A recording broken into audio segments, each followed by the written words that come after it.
Hello and welcome to Times of Bangladesh Digital. I'm your host Ubaid Iftikhar and we're going to be talking about the upcoming FIFA 2026 World Cup final and the match between France and England. To talk about all that, I have a very special guest in our studios.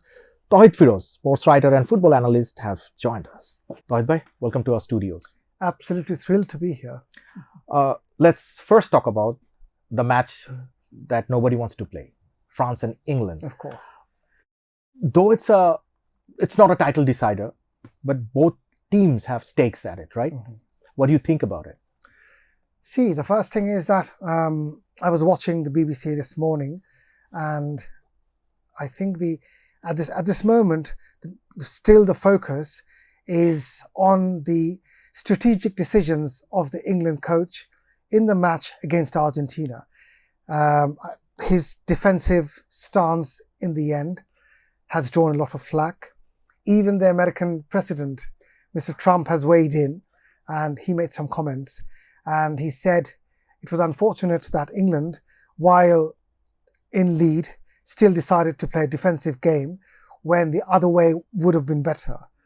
So it's still in discussion, the mistakes and the flaws. But whatever the match ahead is definitely going to be, I would say, not the most watched or most high voltage. However, again, it's part of the regulation. They have to be there. And I would say the team which wins will go back with a smile, maybe with a consolation. And maybe a bragging right? Yes, of course, because France it's and England and France. They've been at it for a long time. For a long time. I would say the neighbours and the rivals. The rivalry goes back to thousands of years.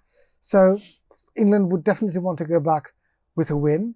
And France, ditto. They would not want to get the fourth place. Again, Tawhid bhai, France is their chance to bid farewell to one of their greatest coaches, Didier Deschamps. Mm-hmm. How do you see his tenure? 14 years is a long time. It's been a remarkable ride with Didier Deschamps.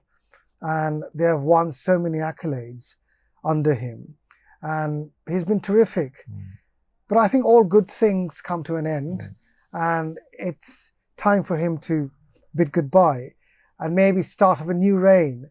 And from what we have heard, the celebrated once French striker and player Zinedine Zidane is coming up and taking over. And we are going to see a different sort of France in the future. But yes, Deschamps' tenure, his reign, his time, his accolades, plus the triumphs will be remembered. And he has certainly played a pivotal role in making France a formidable force. Right. How do you rate Deschamps as a coach? Do you think he's a philosopher, a parental role, or a guide to the players, a tactician, or a hard taskmaster? Well, I don't think he's a hard taskmaster. I think his approach is more compassionate. He goes close to the players. He's got a bonding with the players. He understands, because when you're a coach, you need to understand many of the idiosyncrasies, the quirks of players. So I think he understands those, and he gelled well with the team. You asked about rating. No, I would rate him quite high. If you ask me, and I would say he gets well above 8 out of 10. Of course. All right, let's move on to the match that matters and probably matters the most. The final, Argentina-Spain. A clash of two genres of football, would you say? Yeah, of course, I would agree. It's the European finesse versus the Latino flair, I would say, or the Latino pizzazz. Or maybe the ruggedness? Ruggedness, I'm not too sure. I feel Argentina against Spain would not be that much physical in their game, because Spain plays a very decent sort of game, very clean football, and Argentina would also try to emulate that and would not resort to a physical sort of game. Tawhid bhai, against England or against Egypt, or even against Switzerland to a certain extent, Argentine players brought that rowdiness in them whenever needed. Whenever things are not going their way, they bring this rowdiness inside them, and we see that. This Argentina team has been branded as a gang, so to speak. Do you see them applying that against Spain or no? See, when you're talking about the games against Egypt and the other games, we must keep in mind in those games, Argentina were in the back foot. They had conceded early goals. They were behind. And when you're behind, you must have a sort of belligerence in your attack. Your body language has to be different. So I think in those matches, they were aggressive because they had to be. Against England, of course, we all know there's a historical background to that. And it had an undertone of geopolitical tensions. And we all know what happened after the match, because with the banner the players unfurled the banner, which has triggered a debate, polarized people, and even got the American president making a comment on it. And the American government saying that on American soil, players of Argentina have got the right to practice freedom of expression. So, yes, against England, it was, of course, very aggressive. But I've got a feeling against Spain, it would not be that aggressive unless Argentina is behind and is desperately need to score. Argentines, historically, if I take some names of former players, Carlos Tevez, Ariel Ortega, Juan Verón, Diego Simeone, Yes. are not sort of players that we tend to admire for their on-field humble qualities, demeanors. Tevez, particularly. Very high temper. Short-tempered person. He was called the Apache for his temper. Of course, yeah.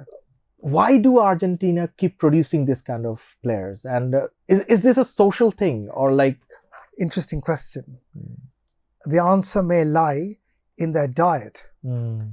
Asado, the beef. The main diet in Argentine menu is based on beef. Argentina is one of the biggest manufacturers of beef items and beef-related products. And beef is a mainstay in their diet.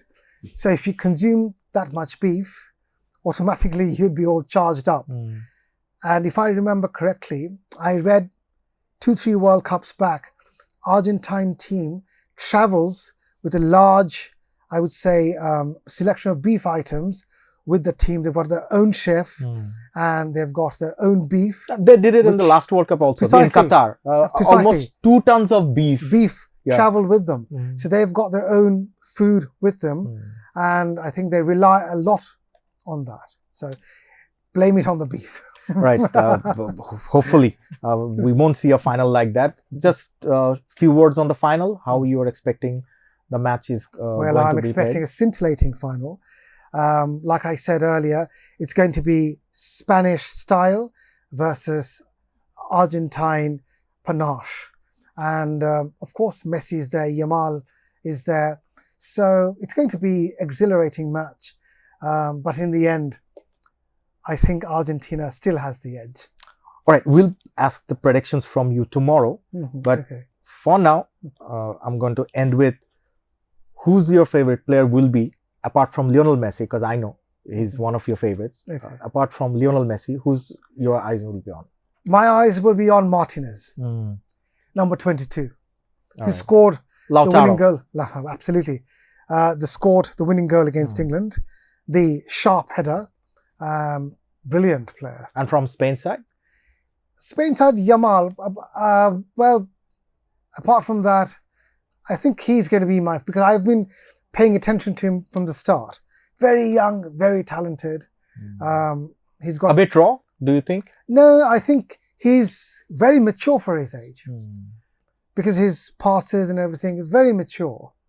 For a 19-year-old, you would expect a 19-year-old to be impetuous. You would expect a 19-year-old person to be short-tempered. You would expect such a person to be hot-headed. as Maradona was. But this guy is not, All right. which shows his maturity. Tawhid bhai, unfortunately, that's all the time we have for you today. No problem. It was absolutely marvelous. Thanks. Folks, that's our episode today. I'll be back tomorrow at the same platform. Till then, you take care.